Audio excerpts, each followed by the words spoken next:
Hello and welcome back to another episode of our draft series. I'm solo today. I'm going to be breaking down Kurtis Rourke. Kurtis Rourke is a prospect that was at Ohio previously. He's Canadian, and he transferred to Indiana to play his final season of college football. I actually watched Kurtis Rourke last year thinking he was going to be entering the draft, and I liked him. I am not surprised looking back that he had a very successful year at Indiana because he showed a lot on his Ohio tape in terms of his game management, his accuracy, his throwing were all big positives for him. But this is a player that is more limited. So we'll dive into some of his strengths and weaknesses here, get into some clips, and I'll leave you with a comp and a grade for Kurtis Rourke. Rourke is a guy that has prototypical size. He's 6'5", about 225, 230. So he is a player that has the ability to stand in the pocket and read out defenses. He is confident and wants to play from the pocket. He does not want to leave and have to create from outside of there. He's an older player. He was born in October of 2000, so this is a guy that's played a lot of college football. You're probably getting what is pretty close to a fully formed player in Kurtis Rourke. I would not expect a lot more development out of him due to the limited athletic upside and the age profile with him. But he does have prototypical size, and you see some arm talent, which is where you start to think, okay, maybe this could be a solid NFL backup. He is a smooth runner. You'll see at times when Indiana would run some read options or things like that, and if the defense completely commits to the running back, he would have the ability to make a play and get a big chunk, but it's not something he's naturally good at. It's not something that will be a part of his game at the NFL level.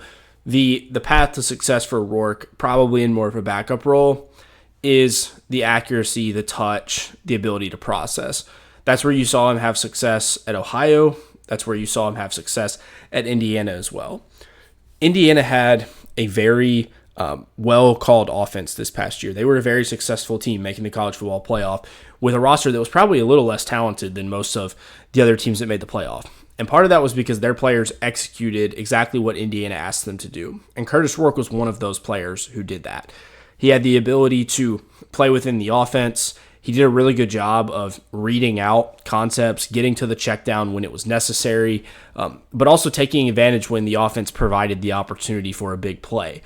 The biggest way that Indiana took advantage of this, and I think it worked out really well because their receivers were successful playing this way, and Rourke this is the style that he benefits in playing from, is the back shoulder throws. We'll see a clip of this. They ran a ton of back shoulder fades, whatever you want to call it. A lot of them look by design. Others look like it's kind of just the best opportunity they can have on a given play. But that's where Rourke is able to demonstrate the touch, the accuracy, and the understanding of leverage that he has. He is not a guy that you want to ask to just rip the ball down the field. You see at times on his film when he tries to throw deep, the ball flutters. It's loopy. It's not a guy that can just fire a missile and complete the ball deep down the field. But if you give him the opportunity to get some air under it, to rely more on that accuracy and touch, that's where he's going to have success. This is not a complete passer, right? Because I think there are certain things you can ask him to do that he will do very well. There are other things, if I was a play caller, I would want to avoid with him, and I would not want to prioritize in his game.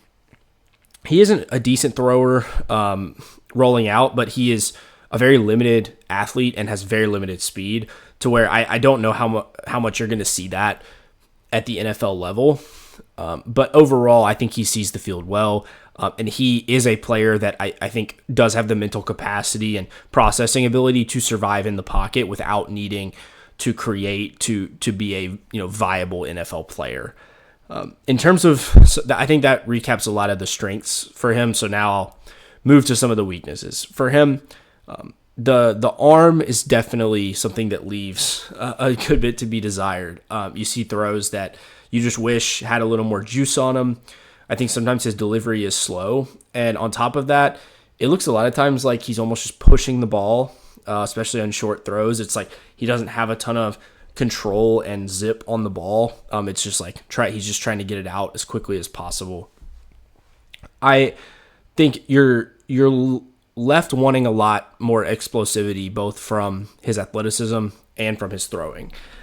Whether that be just the inability to attack downfield, like I talked about before, but also the running game, especially the ability to escape the pocket. You do not see him create explosive plays on his own using his legs.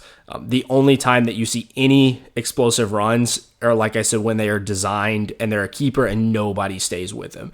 He is not going to create plays that your offense does not provide for it. Overall, I think pressure is another area where you just see some of his limitations. So part of that goes back to the physicality that he just does not have, right? He's just not the type of athlete that's going to escape from pressure and make somebody miss in the pocket. But he also, I think because he realizes that if he does not get the ball out quickly, it's going to result in a sack. Sometimes you see bad decisions come from that too. You see him force throws. You see him get the ball out when there might be an opportunity to still make a play. And so you can see that those limitations start to reveal themselves in multiple parts of his game. So overall, I think that's a summary of Rourke. He is certainly a limited player, but he does some things well, right? There's things that if you run a certain type of offense, I could see an offensive coordinator saying, yes, like this makes sense for us as a backup.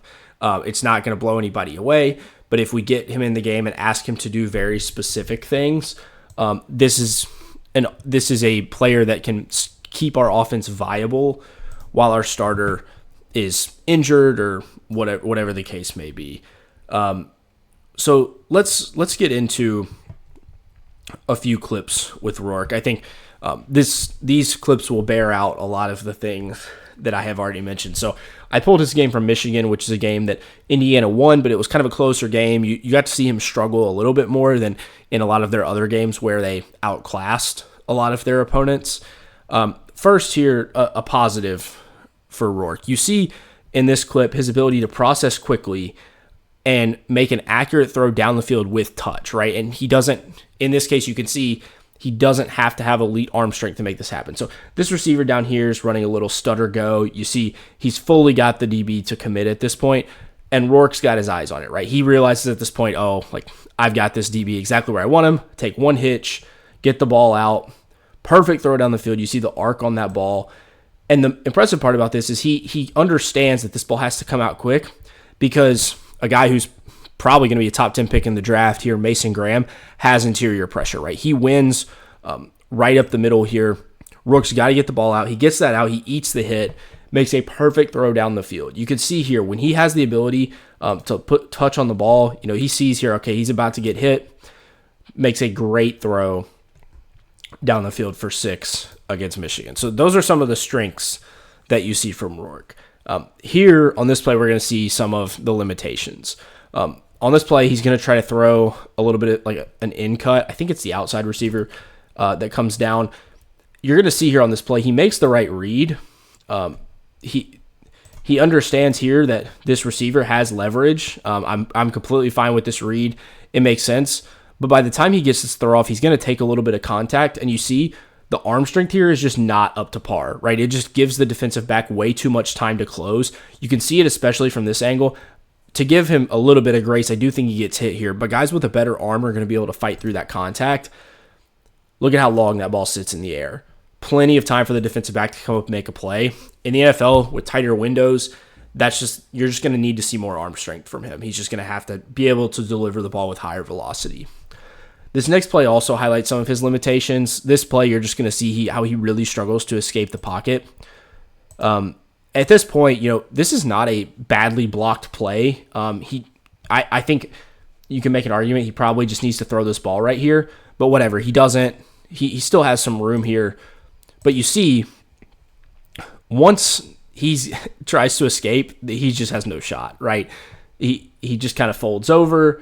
There's not really any ability from him to create something after the play. Once he gets trapped in that pocket here, once 42 wins around the edge, he's not going to step up here and, create some lane. It's kind of just a statue, right? He just kind of sits there, takes the sack, moves on. That is what you have to expect with Rourke in his game. You're just not going to see much creativity on his part. All right, the last play here, this sums up Indiana's entire offense from this past season. And we're just going to sit back and watch a little back shoulder action. So he's just going to take this one-on-one. He understands, at this point, the safety has no shot to get out there to cover this back shoulder. So he's got the opportunity to just let it rip. Again, he actually does pretty well here of getting this ball out in the face of pressure. Perfect throw, right? These are the types of plays that if you ask him to do this consistently, he will cash in on these types of plays time and time again.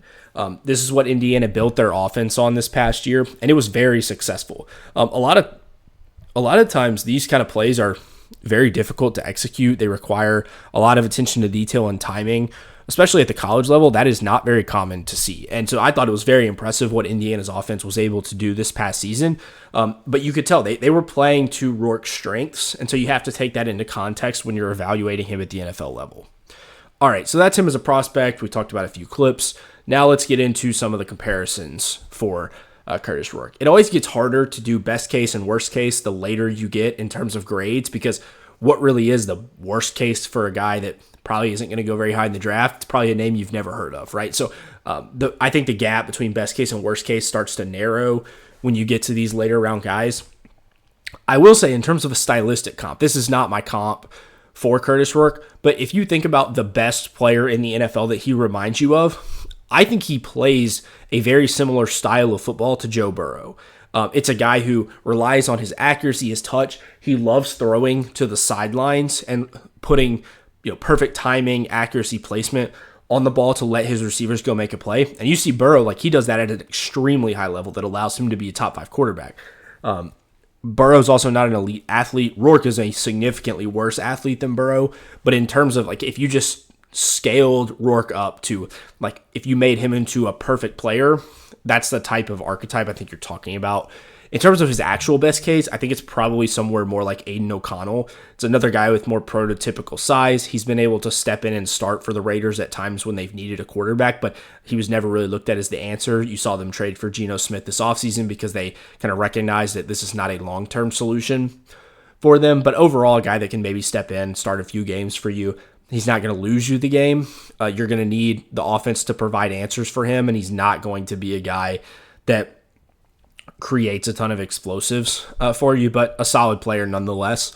Worst case, again, this is kind of hard because, worst case is probably a guy that was never drafted and is out of the league for him. But the other guy I thought of for this was Kyle Trask, another guy whose physical traits just never wowed you, had a lot of success at the college level, but just hasn't really had the opportunity in the NFL to see much playing time or see much opportunity. And you have to think a lot of that is just because he's not a very talented player for the NFL level. A very, very good college player, but just not a guy that is going to have that same opportunity at the NFL level. So those are some guys that Kurtis Rourke reminds me of as a player. I think he had a very good year at Indiana. I was very impressed with him as a college player, but definitely some questions at the NFL level. So to recap all of that, I think Kurtis Rourke is a guy that I have a 6th round grade on. So a guy that you can take, you have some hope that he can be a solid backup. I think if you're looking for much more than that out of Kurtis Rourke, you will probably be disappointed. So that's going to do it for today's episode. We're less than a week now from the draft, so I'm going to try to churn out as many of these as I can over the next few days to knock out a lot of these quarterbacks before we get to the draft. I think John will be joining me for some of those as well. So thanks for watching, and we'll catch you soon.